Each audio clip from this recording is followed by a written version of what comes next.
I remember being a freshman here at the NAUDL tournament and seeing a speaker, Kevin Hearn, who we just saw. He gave a speech, and I thought to myself, I'd like to do that one day. In the 9th grade, I didn't know much about debate. Honestly, I didn't really know anything. That year is my school's first year having a policy debate team. We were short of funding, resources, and most importantly, support. With a tub of evidence, smiles on our faces, and hopes for the best, my partner and I marched into our first debate tournament, and surprisingly won. From here, we grew to love debate. We wanted to learn debate and the inner workings of debate. We found debate to be esoteric, but something that we should invest our time into. As we moved into our 10th grade year, we won some rounds, we lost more, but one thing that we did was learn.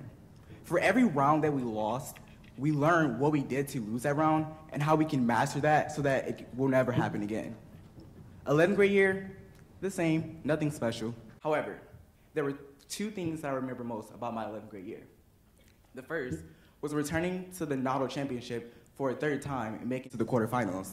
And the second was a conversation that I had with my coach. Now, I have a lot of conversations with my coach. She's a coach.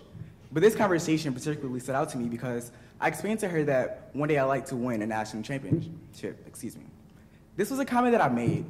I didn't really believe in this comment. I was so stuck into what I thought was reality that I did not have enough belief in myself to actually fulfill this. Remember this conversation. The most notable summer that I had was this past summer in which I traveled to Maryland to attend the NAUDL Debate Institute. Here, I worked with a variety of mentors that allowed for me to understand and position myself inside of debate. Prior to attending Xylem, I was a robot. I was an advocate for a government that I had no real connection with. They had no real connection with me. Honestly, there were times where I felt that the government's best interest was not to protect me, rather to arrest me. From here, I gained the advocacy skills, the research skills, and the speaking skills that I needed to be that individual change in which I seek.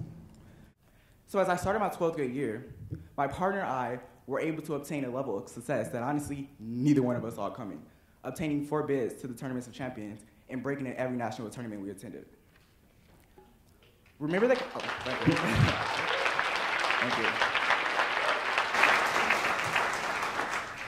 Now, remember that conversation that I had with my coach? I was finally able to actually fulfill that by being in the finals of the 2013 Berkeley Invitational Tournament, in which we met with St. Paul Central, who I love and who I dearly care for. You are my sisters, and I love you.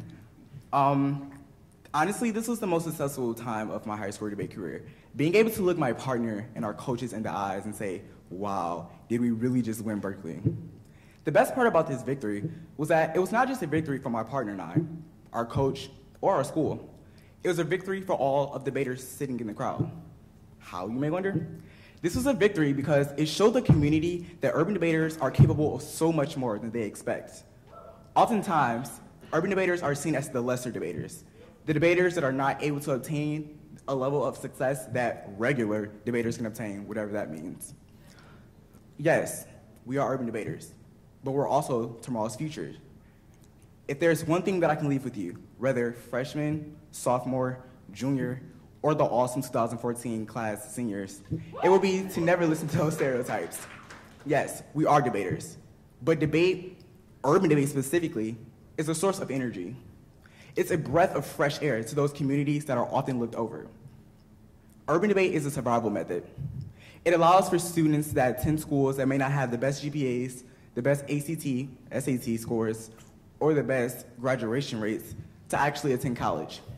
In fact, Ayana Tala, Charles Athanasopoulos, and myself, 3 urban debaters, 3 students that go to schools that may not have the best debate budgets, were able to call ourselves Wake Forest Presidential Scholars.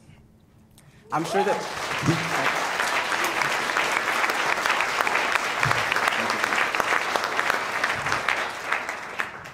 that there are a variety of you students in this crowd that have gotten a variety of scholarships to a variety of research institutions, and I congratulate you for that. At this time, I'd like to do some thank yous. Now, this is in no order of importance, so please no one get offended. First, as I mentioned before, NAUDL. I want to thank all of you who work in NAUDL. Thank you for believing in urban children. Thank you for providing alternatives for urban children. Thank you for not just stereotyping us the way that we are stereotyped inside of society. Last, but certainly not least, Sharon Hopkins, may you please stand.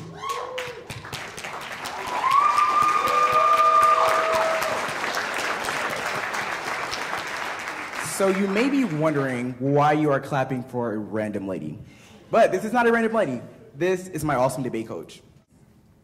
She spends countless hours away from her family, her 2 daughters, and who we've adopted, just to spend time with us.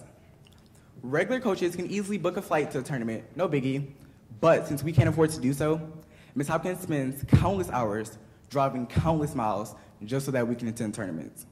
Could you imagine being the only guy in the car as 2 women sing off-key to Whitney Houston's I Will Always Love You? It's not the best. Sorry. Aside from a great debate coach, I can honestly say that Ms. Hopkins has been my mother, my college mentor, and a friend. I don't really have the words to say thank you. I can't sum them up in words, but I'll just try by saying thank you. I love you more. Thank you.